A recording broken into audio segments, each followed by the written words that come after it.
Hello, my name is Candace. Let's spend some time today talking about answering questions post-D-Day. I know, some of you just broke out into a cold sweat. In this post, I will address both the unfaithful and the betrayed when it comes to answering questions.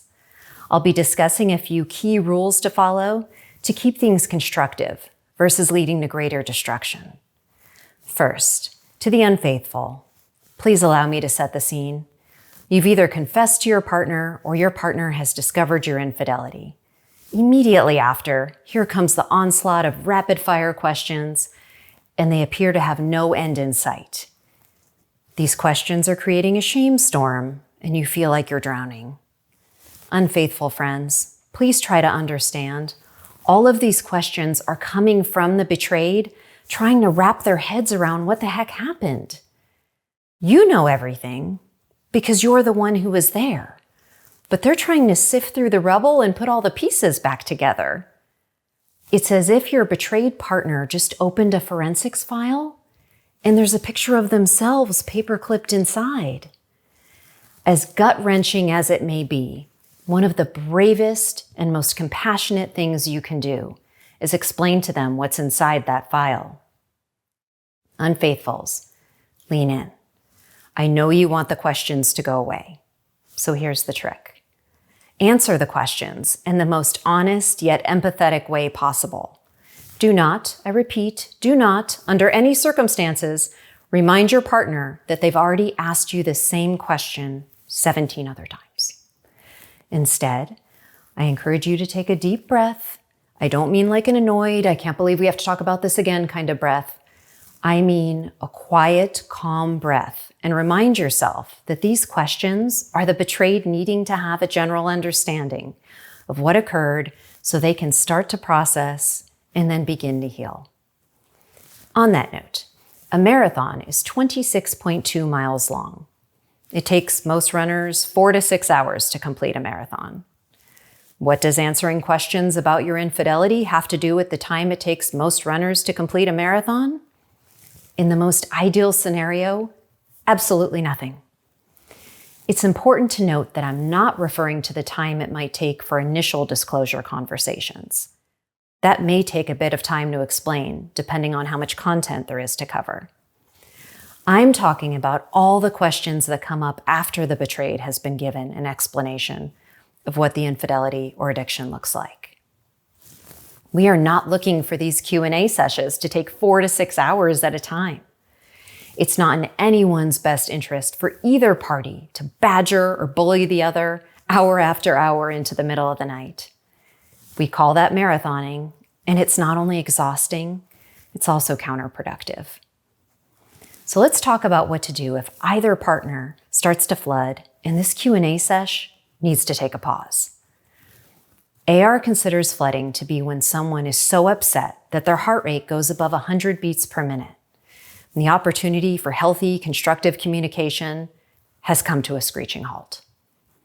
So how can you tell if that's the case if you're not wearing a heart rate monitor? I would say if your conversation ever starts to sound like you're reenacting the famous courtroom scene from A Few Good Men. At that point, we suggest you call a timeout. Please take a moment to read more about the Timeout Protocol on our website. Pro tip, once you've read the logistics of the Timeout Protocol, find a calm moment to discuss it with your partner and come up with an agreed upon plan, rather than attempting to explain what it is and make it happen after you've already taken on the roles of Tom Cruise and Jack Nicholson. For the betrayed, I would like to speak to you with an enormous amount of empathy about what we call the 24-hour rule. We believe you have every right to ask and then receive honest answers regarding the who, the where, and the when the infidelity occurred. It's the how that we ask you to please use caution in asking. Why? Because you can't unhear the answer. If you ask and then you are given such graphic detail that you are able to envision precisely what occurred, as if you're watching a movie, we fear that might be more damaging than beneficial to your recovery.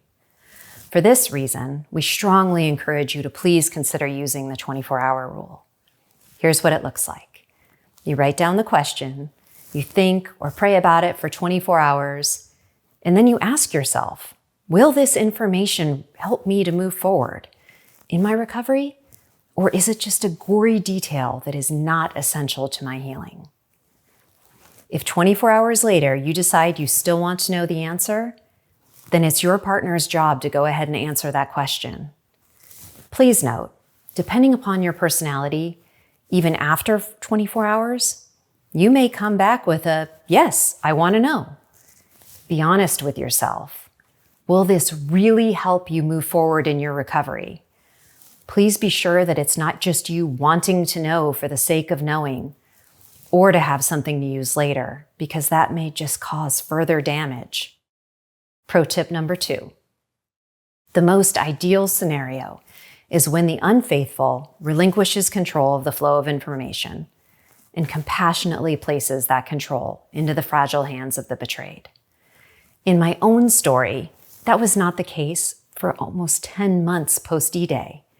It took 10 months and 16 days of chaos, confusion, and contentious good cop, bad cop interrogations before the contents of that forensics file became clear. Do questions about the infidelity ever come up now that we're 3 years into recovery? Rarely. Maybe once, twice a month. And those questions can usually be asked and answered in less than 3 minutes. How did we get there? By using the tools that we learned in EMS Online, Hope for Healing, and Harboring Hope. Please reach out to us. Let us tell you how we can help you get there too.